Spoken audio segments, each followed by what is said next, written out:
tous, c'est Cédric de CS Training. Aujourd'hui, petit tuto pour utiliser la roulette abdominaux. Voilà, très bon matériel qui coûte pas cher et qui est pratique pour vraiment travailler sa sangle abdominale. C'est-à-dire le grand droit, la tablette de chocolat et le transverse, les muscles profonds.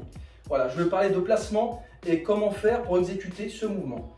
Alors, première chose, placement, on se met au sol, sur les genoux, le dos est bien droit, hein, surtout pas de dos rond ou pas de dos creux. On reste au dos droit, donc mes fessiers sont en arrière, je mets mes deux mains sur les poignets, je tiens en gainant, c'est-à-dire en gainant aussi le haut du corps, tout le buste, et je vais descendre, surtout on gaine bien les fessiers, les abdominaux. Alors pendant l'exécution, attention de ne pas faire partir les bras tout de suite avant de faire partir les fessiers. Hein. Il faut vraiment que ce soit les fessiers qui font avancer les bras et les bras qui prennent le relais après. Voilà, on va en bas, on ne touche pas le sol, on revient. On fait aussi attention de ne pas creuser le dos, c'est-à-dire arriver en bas, de ne pas faire ça. Voilà, ou alors de ne pas faire de dos rond comme ça en bas. Voilà, il faut vraiment avoir tous les abdominaux gainés le maximum possible, au maximum. Les fessiers, les abdos et les lombaires. Vous gainez tout le corps pour être bien droit. Voilà. Et vous remontez en soufflant. À vous de jouer.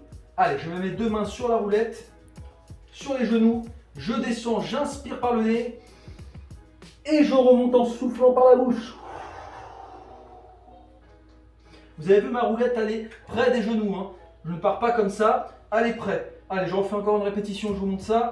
Allez, j'inspire et je monte en expirant. Quand je remonte, je rentre le ventre au maximum.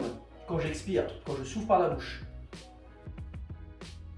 Alors, si vous n'arrivez pas à descendre complètement sur l'exercice, sur le mouvement, si par exemple, là, ici, vous arrivez à vous bloquer, vous ne pouvez pas descendre plus bas, je vous conseille de rester à cette position et remonter. C'est-à-dire, ça va être votre max pour commencer.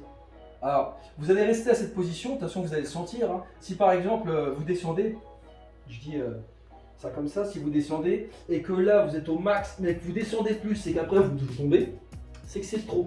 Donc du coup, ce que je vous conseille, c'est d'essayer d'aller au maximum avant de lâcher. C'est-à-dire, voilà, là on va descendre, imaginez que c'est votre max, vous savez que vous ne pouvez pas plus descendre, descendre plus, vous remontez et vous allez faire un nombre de répétitions. Je sais pas, 5, 6, peu importe le nombre de répétitions, ce qui compte c'est de bien exécuter le mouvement. Ce qui compte, c'est pas la quantité, mais la qualité du mouvement.